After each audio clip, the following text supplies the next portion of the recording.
इस समय दुनिया दो गुटों में बटी हुई है और इन गुटों में हर कोई भारत को अपनी तरफ लाना चाहता है क्योंकि भारत दुनिया के हर इंडेक्स में आपको टॉप 10 कंट्रीज में मिल जाएगा। इसके अलावा भारत की आबादी इतनी बड़ी है जिसकी वजह से दुनिया का लगभग हर देश भारत के साथ अपने व्यापार को बढ़ाना चाहता है। इसी से संबंधित हाल ही में एक ऐसी खबर सामने आई है जो भारत, दुनिया और मिडिल ईस्ट को पूरी तरह से बदल कर रख देगी। इससे सबसे ज्यादा फायदा भारत की आम जनता और रूस को होगा। आपके खर्चों पर भी इसका डायरेक्ट असर देखने को मिलेगा।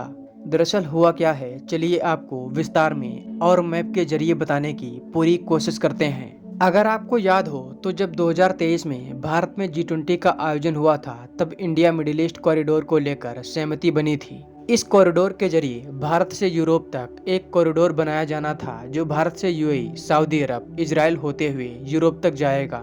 इसका मकसद भारत और यूरोप के साथ व्यापार को और ज्यादा आसान बनाना था, लेकिन इसे देखकर सबसे ज्यादा रूस और ईरान चिंतित थे क्योंकि इस कॉरिडोर के माध्यम से अमेरिका ईरान और रूस को बाईपास करना चाहता था।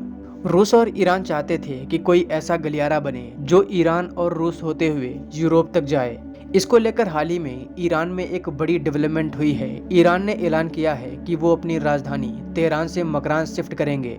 ईरान की नई राजधानी समुद्र के नजदीक मकरान में होगी। ये ईरान के चाबहार बंदरगाह जो इस समय भारत के पास है उसके बिल्कुल नजदीक है।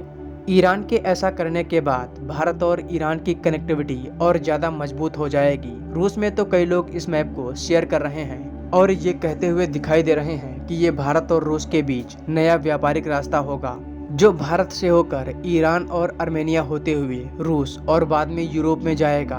भविष्य में इस रूट पर एक गैस पाइपलाइन भी बिछाई जा सकती है जो रूस की गैस को भारत में लेकर आएगी। इससे भारत को काफी सस्ती कीमत पर गैस मिलेगी। रूस को भी इससे फायदा होगा। इसी वजह से रूस इस कॉरिडोर को प्रमोट कर रहा है।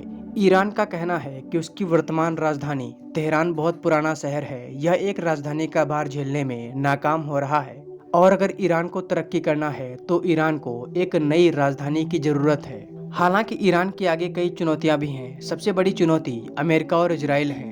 अगर ईरान अमेरिका और इजराइल के साथ अपने संबंधों को इम्प्रूव कर लेता है तो ईरान की नई राजधानी मकरान दूसरा दुबई बन सकती है।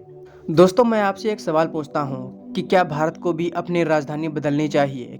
क्योंकि दिल्ली में जिस तरह से हर साल प्रदूषण बढ़ता जा रहा है और जिस तरह से यहाँ की आबादी घनी होती जा रही है, उसे देखकर ऐसा लगता है कि भारत को भी अपनी राजधानी चेंज करने की आवश्यकता है। दुनिया के कई देशों ने ऐसा किया भी है। हाल ही में इंडोनेशिया ने अपनी राजधानी बदली थी। दोस्तों, आप लोग इस आइडिया को कैसे देखते हैं हमें कमेंट बॉक्स में जरूर बताएं। वीडियो पसंद आई हो तो इसे अपने दोस्तों के साथ शेयर करना ना भूलें और अगर चैनल पर नए हैं तो हमें सब्सक्राइब जरूर करें।